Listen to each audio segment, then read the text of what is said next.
everyone. Welcome to the Find a Moment podcast, where we navigate the space between ideals and everyday life. We are your hosts, Gretchen Roberts and Jennifer Ford, and we look forward to finding a moment with you today. Hello, everyone, and welcome back to the Find a Moment podcast. We are so glad that you are joining us today as we begin a new series on health and wellness. We're going to talk about all things fitness and nutrition and plans and all the things related to health and wellness, and also including kind of the mental component of this topic as well. It's something, Jennifer, we have talked about over the years, I feel like a lot, just in our friendship, navigating growing older together and wanting to do that well and to live really intentional, healthy lives. So it's something that we have talked about over coffee many a time, but we thought it'd be fun to invite you all in to the conversation and just kind of see where we have landed currently with all of these issues. I think it's helpful to process kind of health, wellness, nutrition, exercise, all those things with a trusted friend. As our friend and mentor, Sally Clarkson, has said many times, like, a woman by herself in her home is just a target for the enemy. And I think this is probably one of those areas where a lot of people feel isolated and alone, or ashamed, or judged, or, they're hard on themselves about it. And so we just hope that this opens up an opportunity for you to connect with a friend and to listen to this series and discuss it with a friend and kind of help to give yourself clarity and direction, and hopefully be inspired to know that you are not alone and that we are all kind of struggling in some way or another with health and wellness and all of those things. So we definitely want to put out a disclaimer that we don't have all the answers.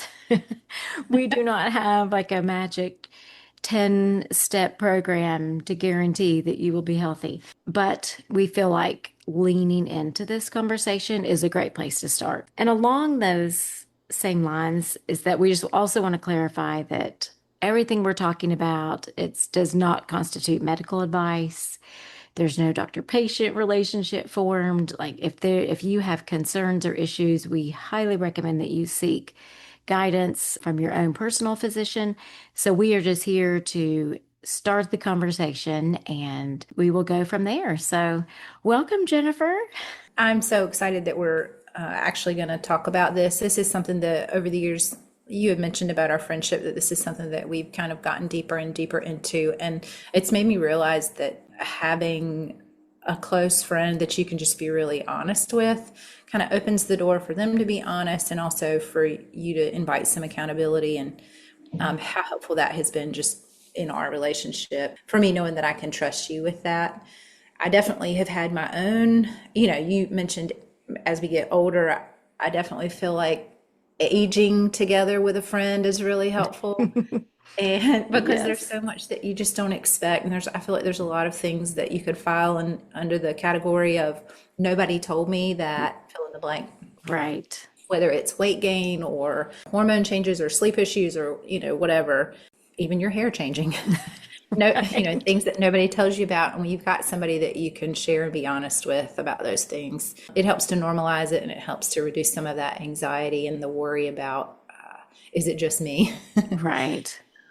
And it definitely helps to have someone to just be honest with those things about. Part of our vision for this podcast was incorporating the idea of ideals and then everyday life, and how do we live when there's a gap between those two things, because we do have moments when we hit our ideals, but then a lot of times we're just in everyday life where we have other people, other responsibilities, we have hard choices to make with our time and with our energy. And so I think starting off each of our series, and also woven throughout each of our episodes, we talk about the ideals in everyday life with whatever our topic is. Just like with education, we started off with that. So Gretchen, how would you kind of characterize ideals when it comes to health and wellness and fitness, nutrition? And you even mentioned the mental component, like how important that is, because without that mental what would we say, that mental fortitude, that mental discipline. It's really hard to put any of this into practice. So, how would you kind of articulate the ideals or the goals? Hmm. I would definitely say my ideals have changed over time. I think as I've matured and hopefully gained more wisdom, back in our younger years, maybe in our teens and 20s, my ideals were a weight number or an aesthetic thing for health and wellness and fitness. And my goals have definitely deepened over time. So, yeah, I agree. Like clarifying what your vision of your ideal is, that's kind of what guides your daily choices and that internal narrative. And so for me, I've had to think of what I want a vision of my future to be like. And it's kind of like with education when you think, okay, how do I want my children to remember being homeschooled? Or, what do I want those later years of my life to look like? And so for me, when I think about health and wellness and what my ideals are that when I'm 80 or 90 or 100, that I can still go for walks, that I can still get down on the floor and play with any grandchildren I may have, or that I can go up and down stairs, that I'm not limited by that, that I can carry my groceries to my car and into the home. And so there's a lot of like really practical later in life things that I want to be able to do. And so I try to then have my ideals match those. I want what I do in my daily life to lead towards me attaining those ideals, if that makes sense. But I do feel like, in general, over the decades, this is one area where my ideals and my reality have probably had the biggest chasm. I think that, as someone practically speaking who is 4'11" and a half, 3/4, no, I will never be 5'9" with long legs. And, like that's not a healthy ideal. That's not a realistic ideal. And so I think that realizing, okay, my ideals have to match somewhat with my reality of what I've been given and the puzzle I've been given. So I want my ideals to be healthy and realistic. And I also want them to be not purely just an aesthetic thing, but a stewardship. And I want to be able to take care of myself now so that I can be most available to those around me. Because really, I want over now and the next however many years God gives me, that I want to be able to do the work that He has for me. And I want to be able to physically do the work and mentally do the work. And so my ideal of health and wellness, it's kind of hard to, put down to, this is my calorie goal or this is my exercise goal. It's kind of more of a big picture stewardship issue for me. And so one of the things I think I've talked about in a lot of different episodes that we've had is my rule of life. And so my body is one of the categories for my rule of life. And my rule is I will care for my body with healthy nutrients and exercise and will keep it in perspective. So that is kind of what I come back to when I kind of do my weekly examine every Sunday, that I assess kind of how have I done over the past week? Have I been caring for my body with healthy nutrients and exercise? Am I keeping it in perspective? And the keeping it in perspective is something that I had to really add in there because it's easy for me to kind of get overly focused on nutrition, exercise, all that kind of stuff to where it can take up too much of my mental capacity and my time, honestly. So I have to keep it in perspective. Gretchen, I feel like now would be a good time for us to just pause for a second and give you an opportunity to share what your professional background is, and what some of the more recent things are that you've been doing, because you have a really unique set of qualifications for this conversation. So, for people who are just getting to know you, maybe now's a good time to share that. Oh, sure. So, yes, I have my undergraduate degree in biology with a minor in chemistry.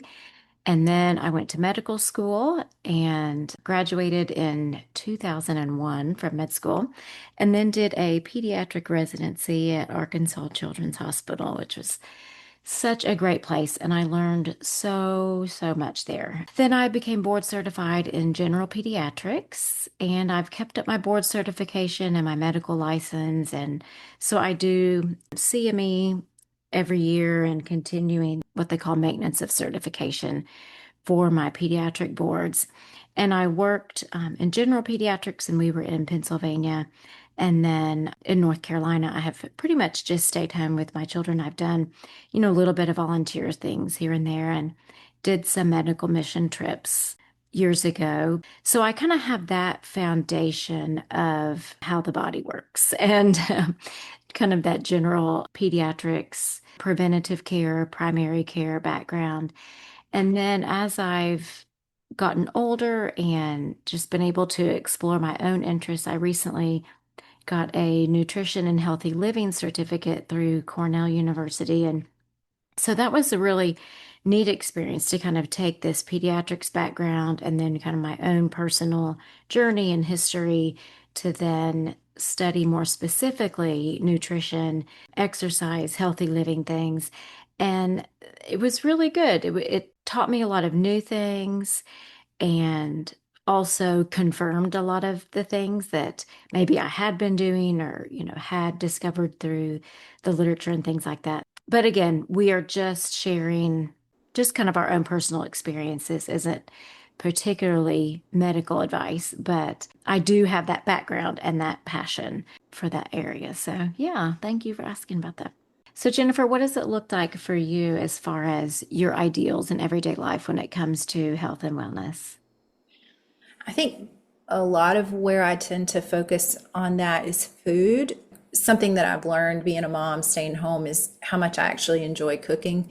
And so I enjoy cooking from scratch. I think when the girls were probably preschool ages, when I really started to learn more about whole foods, like cooking with things that are fresh fruits and vegetables. I mean, I kind of grew up eating that way, but then as the options at the grocery store changed over the years and certain things became less expensive and certain things became more expensive, some of those options changed in what we would choose for our family. But then when the girls were young is when I really started learning more about the benefits of just a whole foods diet. And so I started using recipes and shopping differently. And part of what drew me to that too is just curiosity, learning, okay, well, what are the benefits of that? How does this, if I cook with this oil at high heat versus this oil, or what happens when you boil something versus roasting it?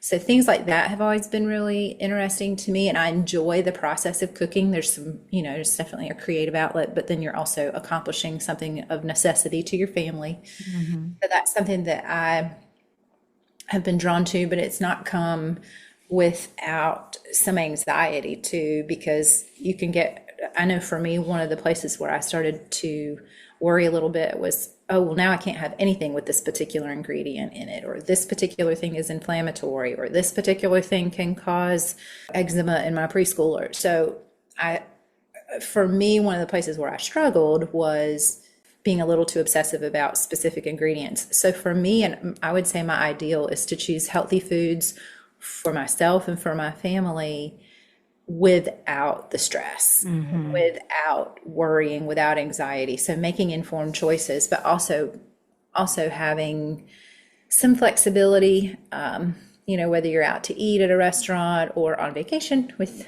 extended family who has, different ideals when it comes to meals and food. For me, and it's still something that I'm very much, it's work in progress for me, because I still feel the temptation to worry about that. But my ideal would be healthy food, nothing processed, and high protein, fresh fruits and vegetables, things like that.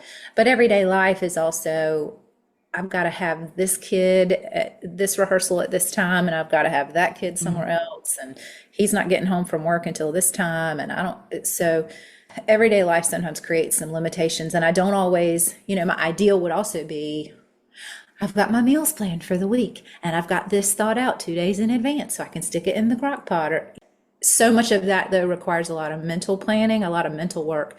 And I feel like a lot of times I'm always living on the front edge of things where I don't have enough margin in front of whatever is coming to prepare well. And so sometimes I end up sacrificing my ideal for something that is just going to keep everybody fed. Hmm. And even those choices aren't horrible, but to me they're not ideal. So being able to say, it's okay. Our bodies are resilient. We're going to eat healthy most Hmm. of the time.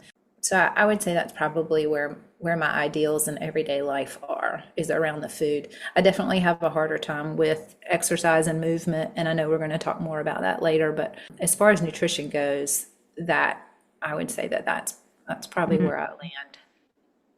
I love how you feel that stewardship for your family, that it's not just for you, but you feel like you are stewarding that for your family. And I think that's one of the big points of all this for me is it is a stewardship and it is a responsibility. And like you said, but keeping it in perspective, it isn't the end of the world if we have to do something different for a season or for a day or a vacation and things like that.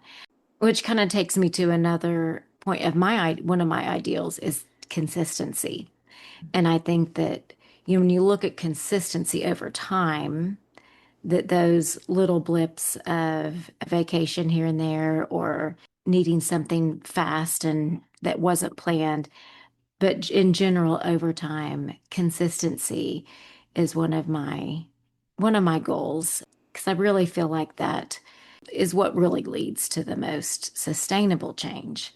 Because really, just as we talked about education being a life, nutrition, exercise, health, that is all a lifestyle too. And so to think, okay, I'm going to get healthy and do this quote diet for 4 weeks or 6 weeks or whatever, and then I'll be healthy and then I can go back to whatever else I was doing. And it doesn't work like that, really. It really is a lifestyle. So any changes that I have made over time have to have been changes that are sustainable because I want to be able to be consistent year after year.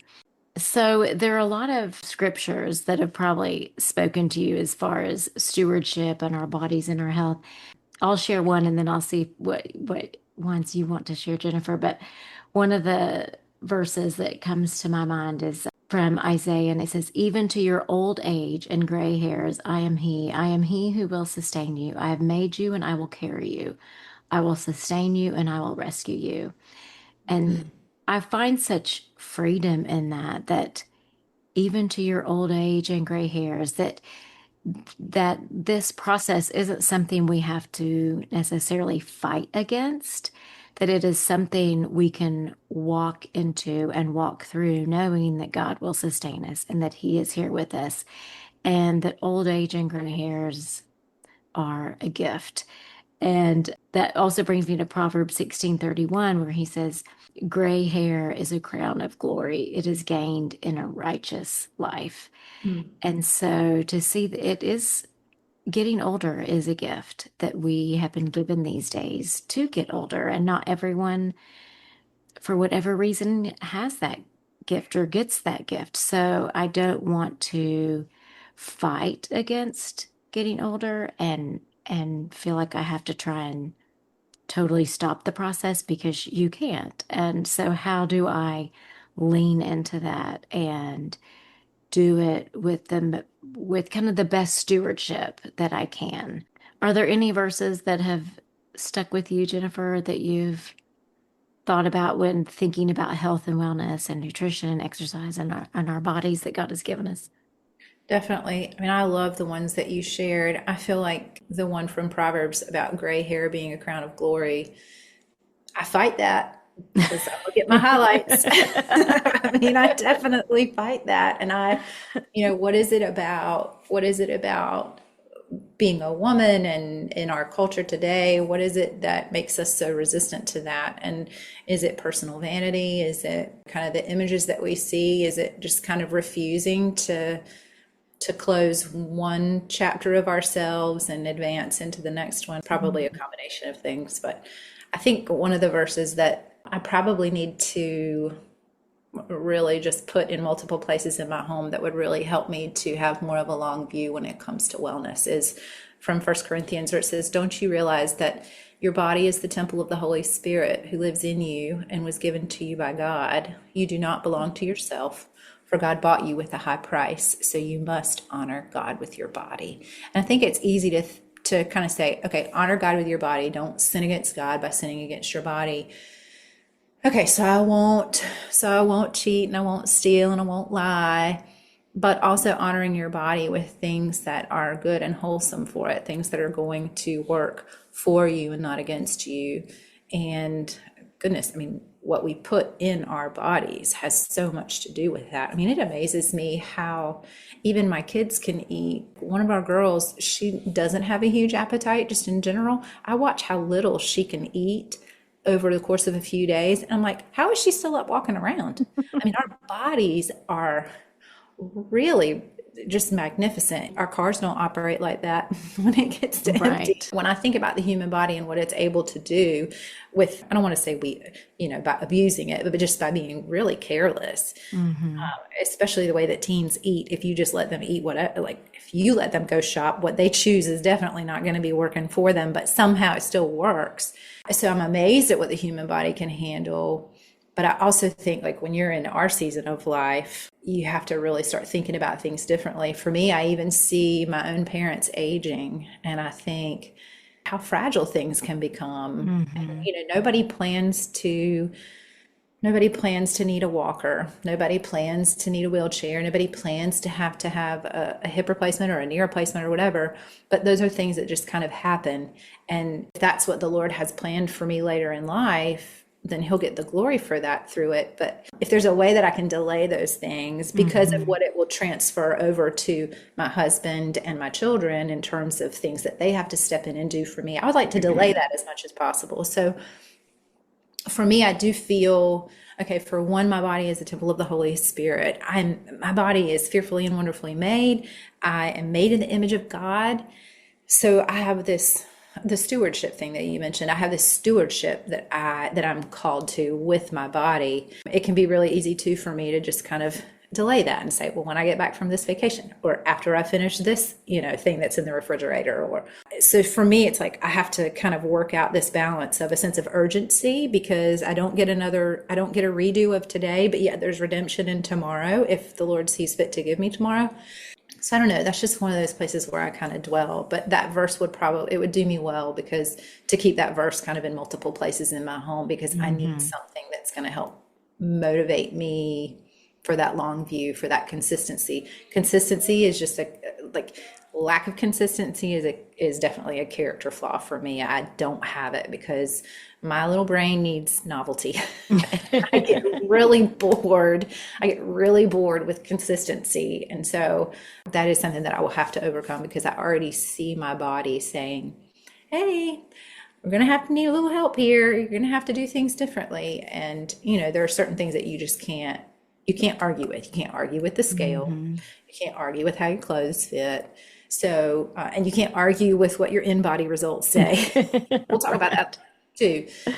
But when you start being faced with some of those things where you think, gosh, this is really a predictor of some trouble down the road for me, I have to do things differently. And just as a side note, it is hard for me to have to really work hard at something that's going to take a lot of sustained effort over time because there are a lot of things in my life that have just come more naturally. And this is one of those things like you can't fight the aging process. And not that I'm trying to fight it, but the energy that you have to spend, like where my energy is put, it just has to shift.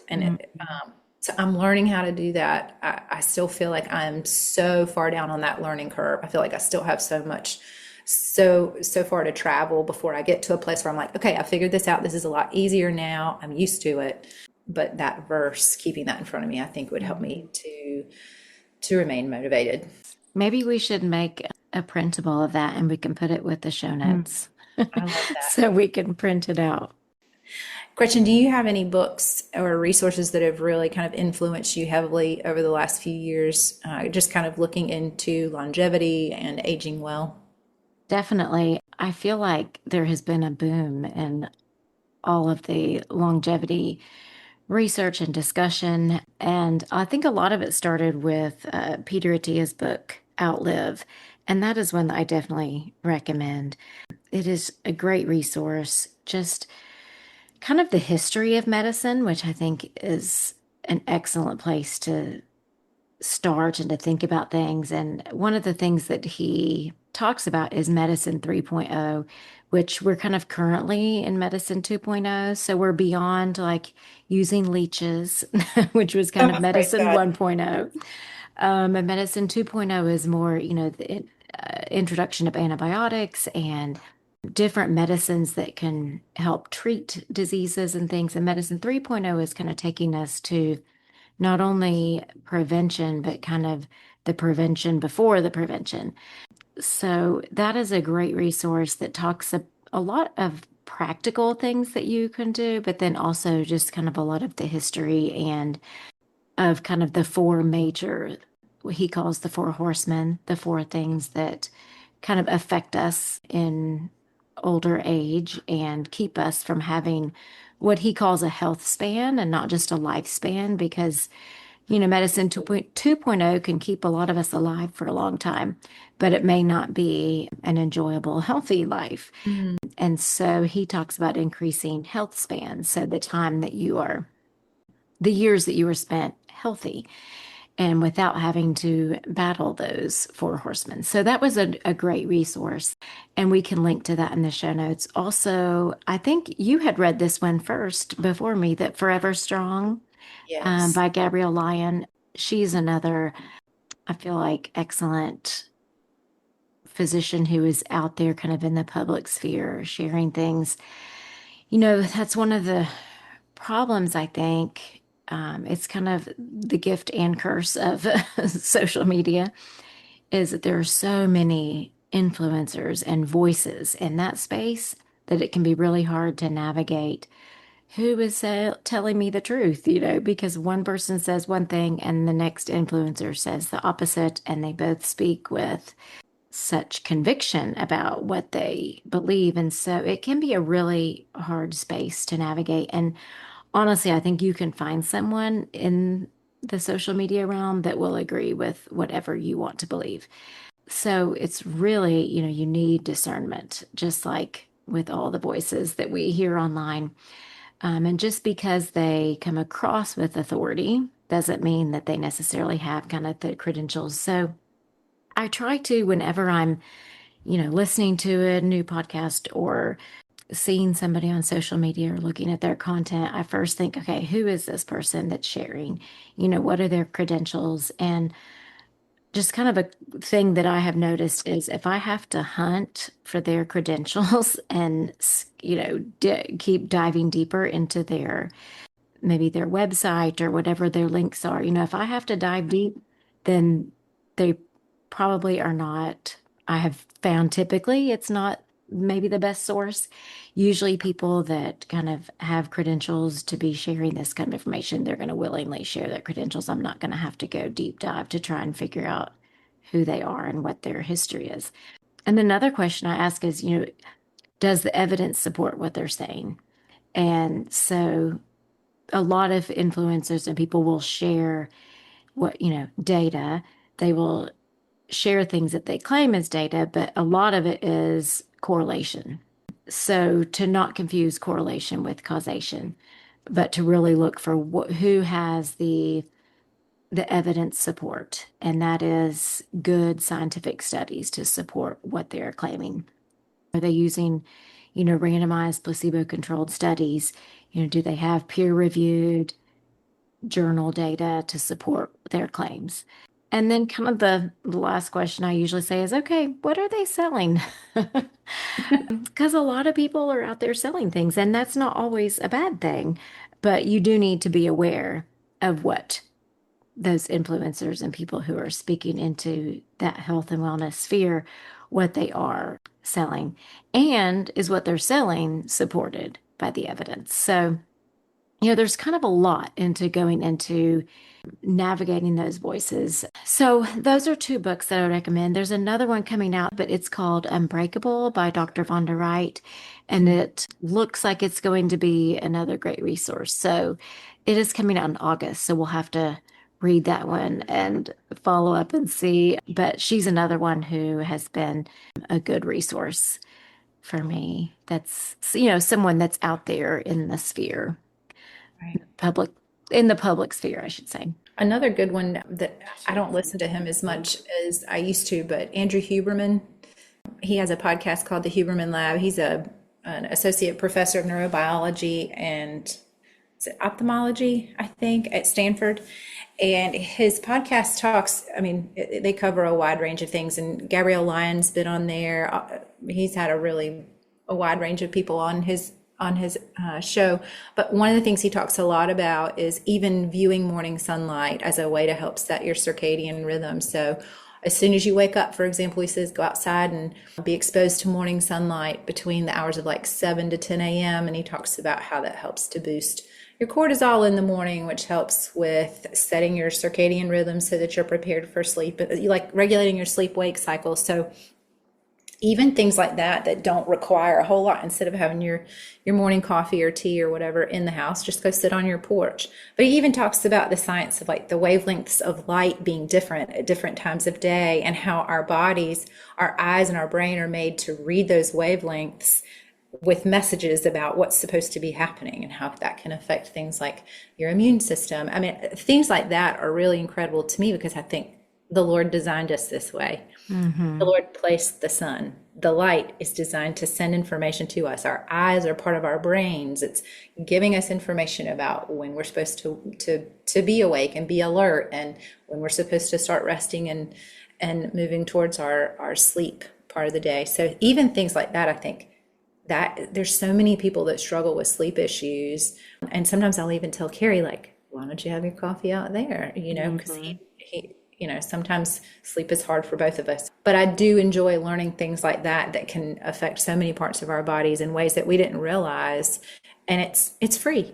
Even if it's Right. cloudy, the sun is still out. Like, it still works. You just have to sit outside for a little bit longer. But things like that, I love. To me, that's part of that nature component of wellness, like Yes. outside, fresh air, the exposure to the sunlight in the morning, and then going for a walk or sitting outside late in the day. Like, that's another one of those things that helps prepare your body for sleep. So Andrew Huberman, I'm sure he has a book. He probably does. I don't know. I have not seen one from him. I wonder, I'll have to look into It's that not. too. Yes, it is. He Another, has so many great protocols. oh, he does. And I really have enjoyed his podcast too. And he's had Peter Attia on several times too, I Yeah. think. And another one is Super Agers by Eric Topol. I have just read that one. It's fairly recent, and it goes along with the same, of course, longevity theme, but he is a cardiologist and has kind of been a real foundational figure in cardiology. And he has a very scientific and science-based. So if you like to read kind of the science behind a lot of this, he talks a lot about that in his book. So that's another one that I have found to be very interesting and helpful. I love the idea of the like medicine 3.0, and how there's this definitely a shift in looking at just treating symptoms and shifting more towards prevention. So I mean, there's a lot of areas where we're seeing that, like there's even new data coming out about things like, for example, things like healthy fat and what our brain needs. Like, why do we need healthy fat, as opposed to when we used to be told like a fat-free diet is better, like no fats. No, actually we need healthy fats. Animal protein, like how beneficial they are, the nutrient profile and bioavailability of animal proteins, and even things like food dyes. Like, why are certain food products made, why do they have a different ingredient list in other parts of the world than there are here? So we see that there's things that are continuing to change. And I look at that and how that's kind of integrating with this idea of the medicine 3.0. So for you as a medical professional, how do you kind of characterize that? Because in my brain, obviously I'm not a medical professional, my brain, I just say, we're shifting more towards holistic, like Hmm. seeing the body as a whole and how all of these different things work together and looking at root cause and prevention. So for you, what do you think kind of has kind of sparked that shift? How does that align or differ from your training when you were in medical school? Or does that, like, how do you see it? Like, obviously you see it as a good thing. Hmm. Right. So I think there's a little bit of a difference being pediatric trained because a lot of pediatrics is prevention and preventative medicine. Historically, that hasn't been something that has been prioritized, and it's kind of had to have been fought for, as far as prevention, because a lot of people, they don't want to go to the doctor if they're not sick. And so it's like, why do I have to take my child to this checkup every year? They're fine. So I feel like you said, the narrative is kind of shifting around a lot of things. I feel like the narrative is shifting around this too, that people are seeing the value in prevention, and they are seeing that there are practical things that you can do to prevent disease and illness. So I definitely see the narrative shifting there to where people are taking more responsibility for their health. Now, I will say that is kind of generalized, and there's probably, unfortunately, socioeconomic discrepancies as to people taking responsibility or not, and having the time and the means and the education to, like, there are still a lot of discrepancies in our healthcare system for sure. But I think in general, people are taking more responsibility, and they are wanting to be more involved, and they're wanting to understand the why behind it. Whereas maybe in medicine 2.0, it's, hey, doc, this is bothering me. What do you have to fix it? And they take it and they're fine and they go on about their day. Now I feel like people are wanting to know more of, why are things like that? Why, like you said, with aging parents, why are my parents like that? And how do I prevent having the same complications and struggles that they have had? And so I think that there's that more responsibility. And I think that slowly the medical system is catching up to that and wanting to be a part of that. It does take time to have those long prevention conversations and things like that. But there are some, just practically, like there's a lot more direct primary care where a physician maybe has a smaller group of patients that they are seeing, and so they can provide that more personalized care. So there are a lot of shifts, I think, in general happening. But I think the one that I think can really have a lot of benefit is the people taking responsibility, and maybe not just responsibility, but taking initiative to pursue those preventative things and to kind of know where they are now and where they want to be and how they're going to get there. Gretchen, I love the idea that you see people taking more responsibility for health and wellness. I feel like there's definitely a demand for that information, just what we see so much on social media and online. And you mentioned, and I know part of this is just you being a scientist and really loving good data to help create goals and a plan to reach those goals. So for people who are just getting started, what are some of the tools that are actually accessible that we could use, that our listeners can also use for gathering data about themselves, just baseline information for the people who really like something that's even beyond the bathroom scale, because we can step on that, but that doesn't always give us a complete picture. So what would you say are some of the tools or the resources we could use to get that kind of information? Sure, yeah, I agree that the bathroom scale has some utility as far as weight measurement, but really when you look at weight and BMI, those probably aren't the best overall assessments for where people are. So there are kind of three things that you can do on your own that are pretty readily available that you can schedule. Most of the time, insurance isn't going to cover it, but the cost for these things has gone down a lot over the past several years, and they are accessible tests. So one of them is a DEXA scan. So that is a very low dose X-ray that can tell you your body composition. And so you can find out your bone density, your body fat percentage, and it also tells you your visceral fat, which is the fat around your abdominal organs, which is a very predictive measure of overall health and kind of risk of disease.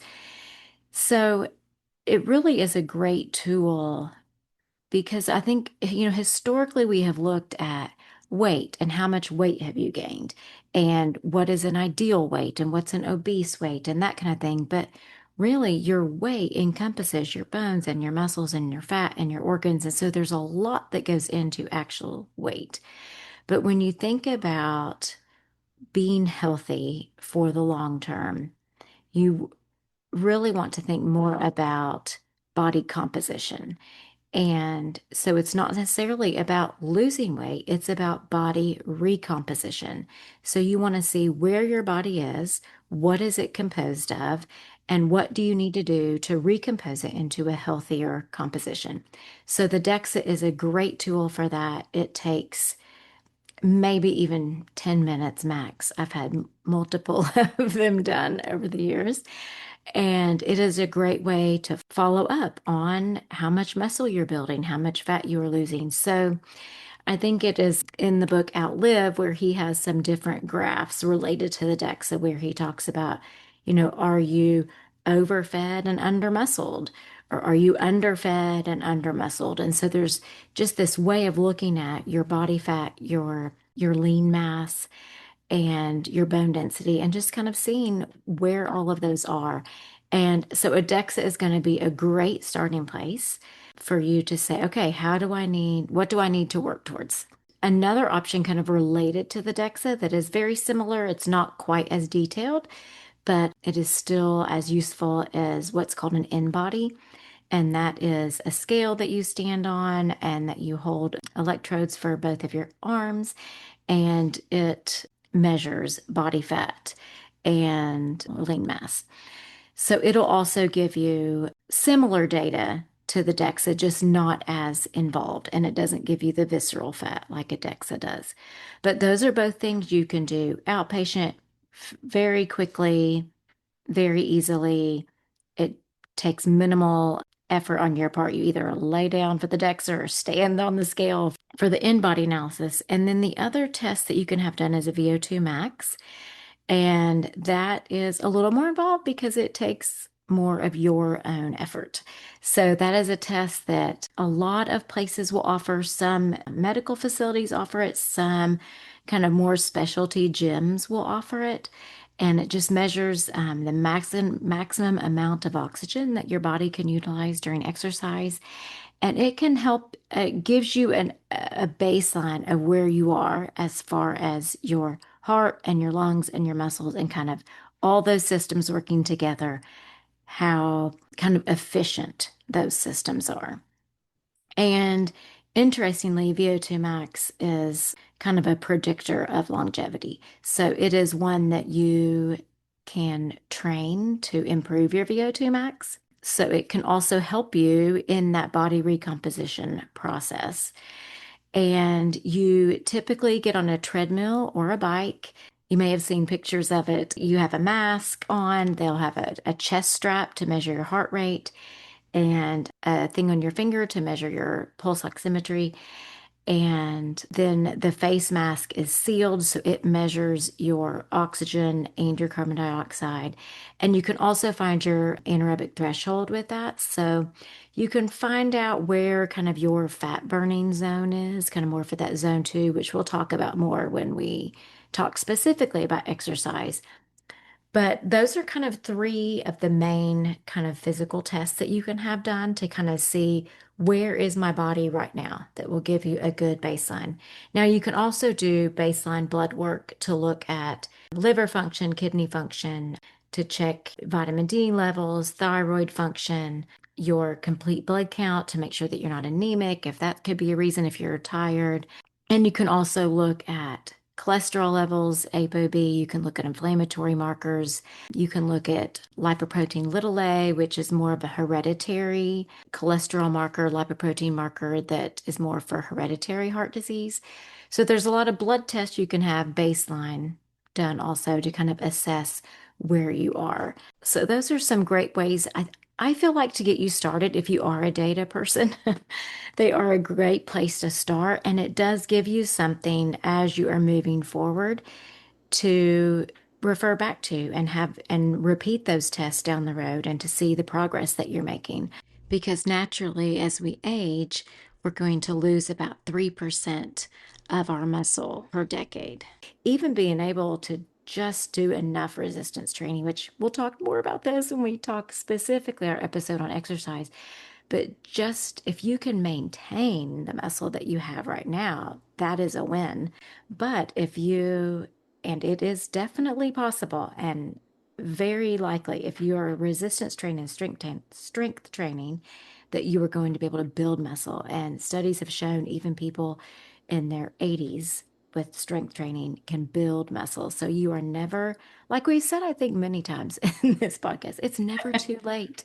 When it comes to identity, education, health and wellness, all the things we've talked about so far, it is never too late. So you can get started, and knowing where you are, knowing who you are is a great starting place to move from.